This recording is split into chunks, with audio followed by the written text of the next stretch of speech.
Record money is being spent to fight a law written by a San Diego assemblywoman. Prop 22 promises to keep the gig economy afloat, but at what cost? Rethinking San Diego's neighborhoods in the era of climate change. How one local ballot measure could change the way we build for the future. And is San Diego County on the verge of a big political shift? A high-stakes election for the Board of Supervisors. I'm Mark Sauer, and the KPBS Roundtable starts now.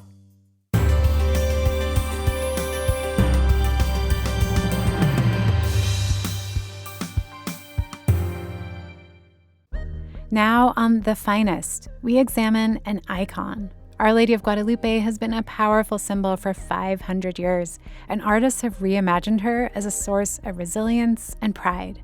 Listen now wherever you get your podcasts. Welcome to our discussion of the week's top stories. I'm Mark Sauer. And joining me at this remote edition of the Roundtable, John Myers, Sacramento Bureau Chief for the Los Angeles Times, reporter Mackenzie Elmer of Voice of San Diego, and Jesse Marks, Associate Editor at Voice of San Diego. The fight was nasty in the legislature, and if anything, it's gotten even more nasty as a ballot measure now before California voters. Proposition 22 is backed by rideshare companies Uber and Lyft and other app-based enterprises. It asks voters to okay special employment rules for their drivers, and they're spending an eye-popping amount of money and playing hardball on a scale that has liberal Senator Bernie Sanders crying foul from 3 time zones away. Joining me to analyze this remarkable political scrum is John Myers, Sacramento Bureau Chief for the Los Angeles Times. John, welcome to Roundtable. Thanks very much. Set the table for us here. What do Uber and Lyft and these other app-based companies want voters to do that the Democrats controlling California state government have so far refused to do? Really, in a nutshell, what they want is they want a unique set of workplace rules, of employment rules for their drivers. Roll back the clock to 2018 when the California Supreme Court issued a ruling that really shook the workplace for a lot of industries in California, limiting the use of independent contractors, suggesting that far more people who work in this state should be considered employees of companies than just for-hire folks.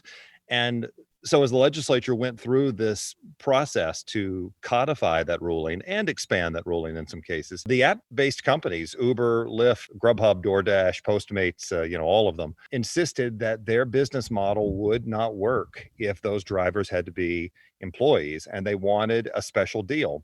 They didn't get the special deal, and so they said they're going to go to the ballot. And that's pretty conventional in California to go to ballot. So that's where they are, asking the voters to give them this special deal that they could not get here in Sacramento. And it gets complicated pretty quickly, but break down the arguments for passage of Prop 22. Explain the consortium put together to try and win over the voters. Well, certainly the main argument is that that these companies need this special deal to survive. They will argue that these drivers, if Prop 22 passes, will be better off than really any independent contractors in other businesses in California, that they will have a set number of benefits. They will be guaranteed a wage that is at least 120% of whatever the minimum wage is in the community they're driving. They will have access to health benefits. They will have access to some training, to some safety issues. Again, things that independent contractors don't always get. Of course, what the supporters of Prop 22 are not pointing out is that those drivers would have more generous benefits if they were employees. But the real crux of this is, do the drivers get something, and is something enough? And is that what the companies need to stay in business in California? And that's going to be what the voters have to decide. And who is opposed to giving the rideshare companies and their allies this exemption in employment status? The number one group of opponents are in organized labor. Labor unions fought strongly against any kind of special deal for these app-based companies when this issue was in front of the legislature last year. In part, organized labor has wanted to have the ability to unionize these drivers. And there were some negotiations that were struck with some labor unions and some in the ride-sharing company world in 2019, but those fizzled out. Nothing ever came of that.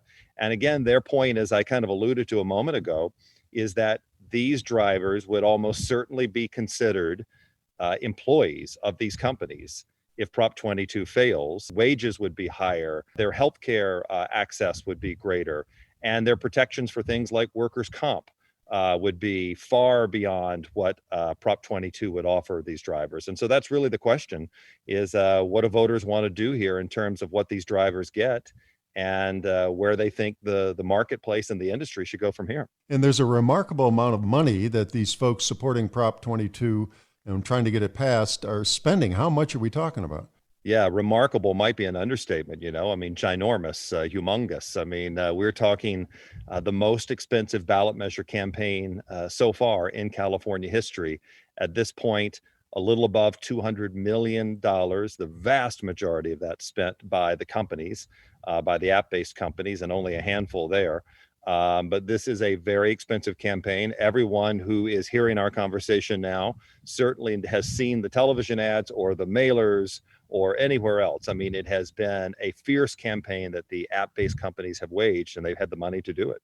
And how does that compare with what the money put up by those opposed to Prop 22, and who are they? It's a fraction. Again, it's organized labor and groups that would normally align in Democratic politics. They are somewhere in the magnitude of $16 million of that amount. So really, I mean, they are being vastly outspent. That doesn't always mean that someone's going to win or someone's going to lose, but certainly what the voters are hearing all the time is the yes on 22 side. They are starting to hear the no on 22 side. I've seen a few ads and a little bit on that, but this is not going to be an even fight in the campaign money race. And besides the money, there's been some campaign tactics by the backers of Prop 22 and criticized by the likes of Senator Bernie Sanders, as I said in the intro. What's that all about? These are tactics that, while they are not unfamiliar in California politics, they have certainly been used in very new ways by the companies, by basically the campaign financed again by Uber and Lyft and DoorDash and the rest of them. California voters have seen these in their mailboxes a lot. They're called slate mailers. They're probably the oldest form of communication in California. They look like they are an endorsement card, a piece of cardboard that says, Californians for Sunshine recommend a yes vote on the following things. Those are paid advertisements, and they are run by political consultants who have the campaigns pay to have a spot on that so-called slate. And in this case, you've had some that have been advertised as Democratic voter guides or progressive voter guides that say, vote for Biden and vote yes on 22, except that Bernie Sanders, and his name was cited on one of these slate mailers, Bernie Sanders is adamantly opposed to Prop 22 and has said it on Twitter. The California Democratic Party is formally opposed to Prop 22. Is this misleading? Is it unclear? It's definitely unclear, and it's definitely not clear who's backing them. But slate mailers have been used a lot. Again, these companies have so much money that they are really disrupting the political marketplace some ways in the way that they have disrupted the transportation marketplace. Well, the result is certainly one to watch as voting wraps up on November 3rd. I've been speaking with John Myers, Sacramento Bureau Chief for the Los Angeles Times. John, thanks very much. You're welcome. It's a San Diego neighborhood showing its age. Not much has changed in the Midway District since the 1970s, and its future is up in the air in more ways than one. If voters give the green light on Measure E, a 30-foot height restriction will be lifted and a big makeover can move forward. The outcome might serve as a playbook for our city in the decades to come, when climate change forces us to rethink how San Diego looks and lives. That's what Mackenzie Elmer, Voice of San Diego's environment reporter, is exploring this week. Mackenzie, welcome to the Roundtable. Thank you so much. Glad to be here. Well, Measure E is a straightforward ask of voters, and we've covered it on KPBS ahead of the election, but remind us why the city needs voter approval and can't just act on its own. Well, voters got the coastal height limit passed on a citywide ballot and built into San Diego law back in 1972, as you mentioned, and therefore only the voters can undo or make changes to it through another citywide vote. And I just wanted to note, it's not the only time San Diegans tried to make changes to the coastal height limit law. Voters made an exception for SeaWorld in 1998 so it could build its roller coasters. And that's turned out pretty well, except SeaWorld is closed right now, unfortunately, due to the pandemic. A whole different story indeed. Now, to be clear, only a simple majority is needed with Measure E, right? This isn't one of those two-thirds requirements that have stalled other big projects. That's right. 50% of voters plus just one vote can tip the scale here. Now, the Midway District could prove to be a case study in how we repurpose long-established neighborhoods. And more will be on the way as the consequences of climate change become apparent. Why did you want to expand the scope of the Measure E story to one that dovetails with our local climate change plan?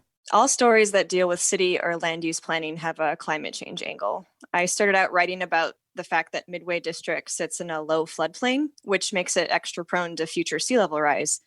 And so I knew there was research out there too about how heat waves affect people living in the coastal, inland, or desert regions differently. So it seemed like an obvious question to tackle.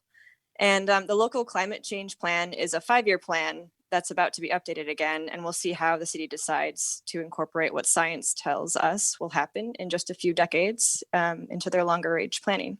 And it's interesting you mentioned that because the project that's been, of course, in the news for several years, the expansion of the downtown convention center right there on the waterfront has an EIR that says about midway through the length of the expected life of that building, it's going to be partly underwater. So it affects all sorts of projects around town, such as the big Midway District expansion. That's right. Sea level rise is a big deal here in San Diego. Now, many of us think that climate change and its consequences are in economic terms, but part of your story looks at public health. The hotter it gets, the more people are at risk.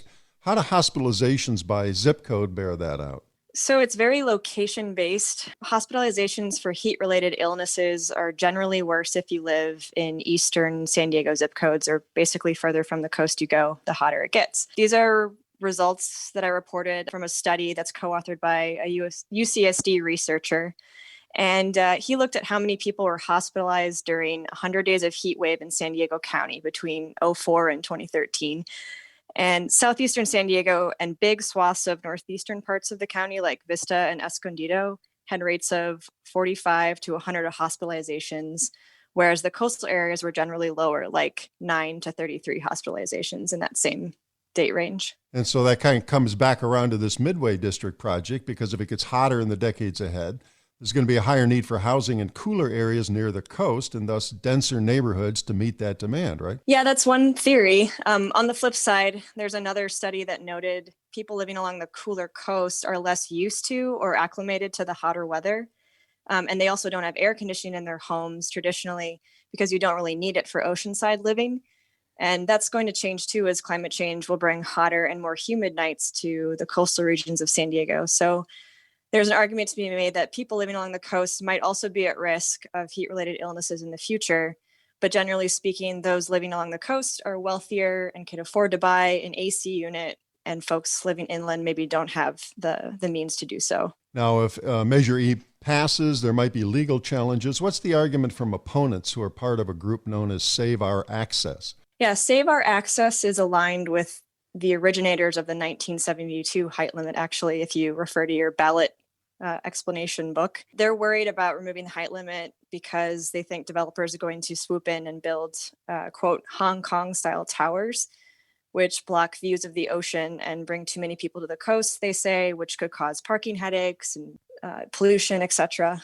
And they filed a lawsuit to block the measure, even if it's approved by voters. And what they're saying, it's a slippery slope because there's not a lot of views from the ocean there in the Midway District. I mean, it's closer to the coast, but it's not on the coast. Right. And that's the Midway District. The people who support removing the height limit say, we don't have ocean views, so that argument doesn't really apply to us at all. And Hong Kong type skyscrapers, I mean, that sounds like hyperbole. Yeah. The other thing that the supporters of the removing the height limit say is the density that they're planning for wouldn't go above, I think, 8 stories.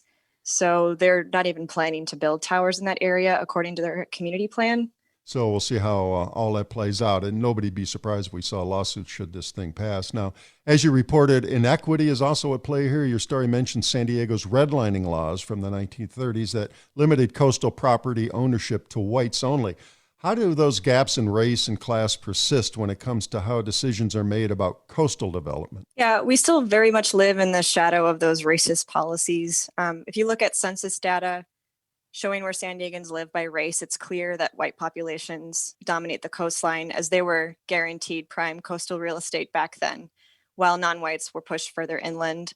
And those trends remain today, and it's a large reason why climate change will be worse for non-whites if changes aren't made in urban planning and climate change adaptation. Yeah, it's amazing how you set something in motion and decades later, it's still kind of the way it is. Yeah, and I wrote a little bit about the beach access as well during the pandemic when beaches were closed. It's very clear that beach access for non-whites is much more difficult as they rely on public transit, which takes a little while here in San Diego, as you may know. Now, finally, any thought on how this might go? Has there been any polling or any gauge on what voters think about Measure E? I'm new to town, so this is my first general election in San Diego. I'm not really sure which way this will go. I've seen signs pop up all over town on both sides of the argument. What really counts is if voters really understand this issue, I think. And I've asked some of my own friends who are from San Diego, I asked them simply if they'd like to remove a law that prohibits building higher than 3 stories along the coast. And initially they all say no. But when we talk about climate change, other implications, their answer grows more complicated. So obviously there's a lot to this issue than just what one side may say. It's funny. I had that same conversation with my wife, and that was her initial reaction, exactly what you just described. So just wonder how deeply voters will go into this and how good each side is, or how much money they have to get the word out on some of the more nuanced aspects of their various positions. That's politics. That is politics, absolutely. Well, welcome to town. And I've been speaking with Mackenzie Elmer, environment reporter for the Voice of San Diego. Thanks a lot, Mackenzie. Thank you very much. Good talking to you. Now on The Finest. In San Diego and beyond, Our Lady of Guadalupe has morphed in meaning and form over the past 500 years. She can be a source of comfort. She can be a source of pain. Her power comes because she has all of these different facets to her. Listen now wherever you get your podcasts.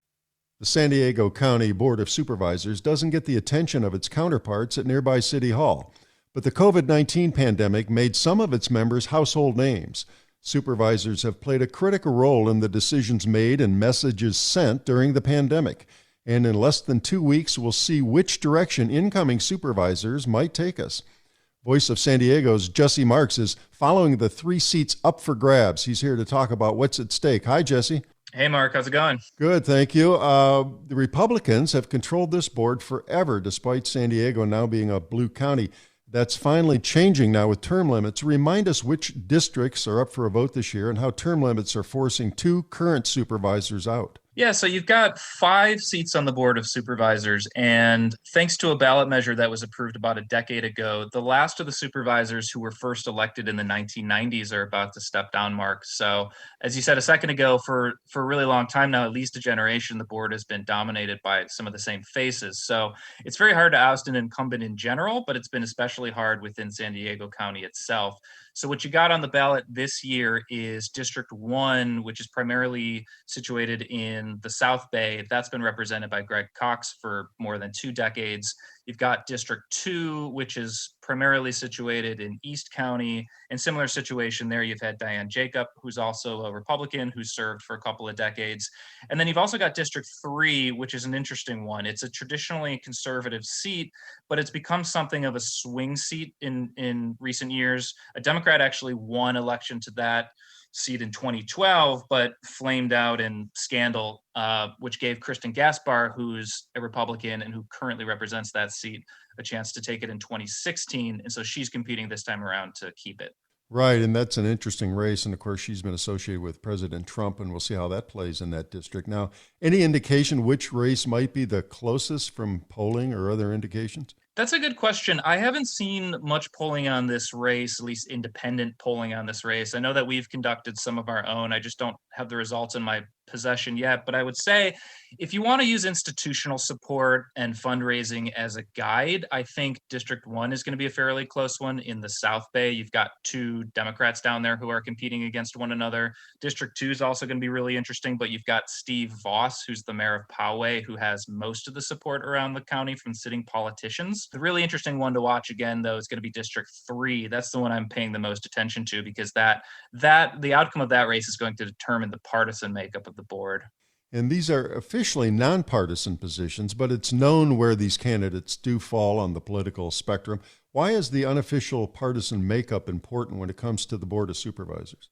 So that's true. It is a nonpartisan board officially, but the candidates, when they run for office, they run within their party system. So they seek an endorsement from their party, they seek money from their party in order to support them and get them there.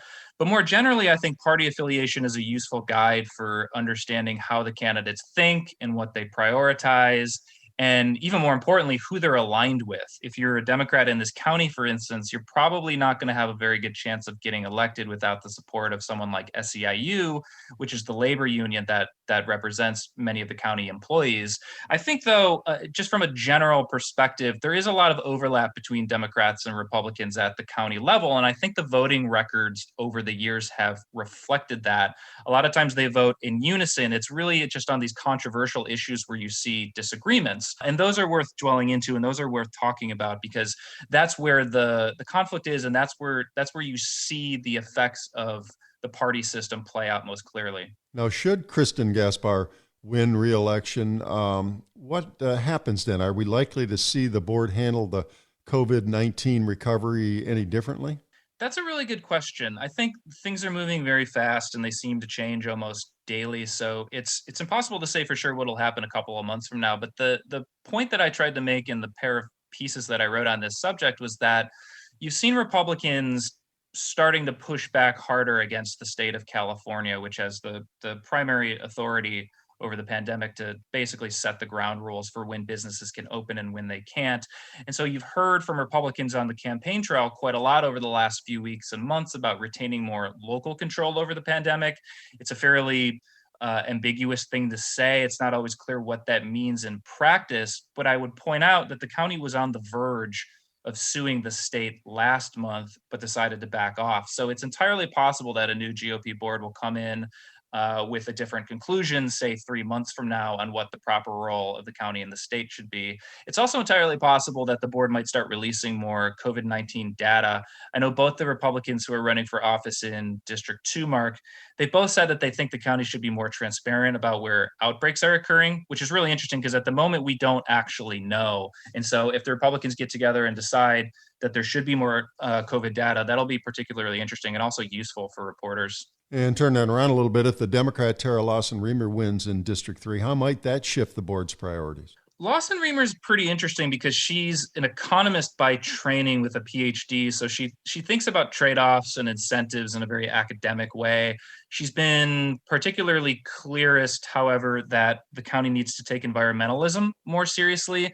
And one of the most immediate ways to do that, she's argued, is by writing a new climate action plan that sets a higher standard than the county was previously willing to go. The county's climate action plan has actually been thrown out by the courts, and so they need to sit down to rewrite it. Specifically, she's talked about the creation of a carbon mitigation bank, which would help fund the preserve of more open space. She's very skeptical of backcountry developments, which contribute to traffic and pollution and have been harmful to what is really one of the most biodiverse regions in the world. I know that she's called development in the backcountry, particularly the housing units that we've seen built in areas that traditionally aren't reserved for housing. She's called that practice fiscally irresponsible. And she said that home construction essentially in those parts of the county are being subsidized by taxpayers. And so she's called this a wealth transfer from the people of San Diego to developers. It's language we've never heard before. But more broadly speaking, she's aligned herself with her fellow Republicans in a couple of other ways. They've pushed back against the notion that the sheriff's department should prioritize more of its healthcare services in jails. And they've also expressed support for legalizing cannabis sales in unincorporated areas. Well, you've kind of answered my next question, that COVID-19 and its economic and public health effects are all consuming. They touch so many policy issues, but what are the biggest challenges facing supervisors beyond the COVID issue? Of course, you just touched on climate change and development and sprawl and a lot of these other issues. Anything else that comes to mind? Definitely homelessness as well, housing. The main question is going to be how does the region meet its housing goals without just building more in wildfire zones? That's going to be an ongoing dispute that you see, and that's going to be a philosophical dispute that's going to be interesting. I think policing in general is going to be one of the most important issues going forward. Republicans have said that taking any money away from the sheriff at this moment in time is a non-starter for them. But there does seem to be growing support, even bipartisan support, that cops shouldn't do everything. They shouldn't respond to every type of call. And so you're hearing people talk more and more about the need for social workers who can be attached to deputies and actually go out on calls as a less intimidating form of interaction with the public. And the other thing I'd like to highlight is the fact that there's been growing support for more investments in behavioral health as well as drug treatment. And you're hearing that from both sides. But it all comes back to this issue of reserves. The county has an incredibly large savings account, which is around $2.4 billion. And so over the last couple of weeks and months, one of the disputes you've heard from the candidates is over what to do with this giant pot of money that is sitting there. And Republicans have said, look, we want to keep building this up because it's a buffer against the pandemic at this moment, and the cost of recovery is going to be very expensive. And then Democrats, on the other hand, have said, look, now's actually the time to spend more of that money because government needs to be an engine of economic stimulus. Well, before we wrap up, did want to come back to the two departing longtime supervisors, Diane Jacob and Greg Cox. Any idea what they might be doing now? What's next for them? I can't say for sure. I guess time will tell. I imagine they'll be awarded for their many years of in office by sitting on some board or foundation. And so I wish them well, but can't say for sure. Well, so much to follow in the days ahead. I've been speaking with Jesse Marks, Associate Editor for Voice of San Diego. Thanks, Jesse. Thanks, Mark. That wraps up another edition of the Roundtable. I'd like to thank my guests, John Myers of the Los Angeles Times and Mackenzie Elmer and Jesse Marks of Voice of San Diego. Just over a week left as voting wraps up on Tuesday, November 3rd. For a comprehensive look at all the candidates and ballot issues, check out the KPBS Voters Guide at kpbs.org. I'm Mark Sauer. Thanks for listening, and join us again next week on the Roundtable.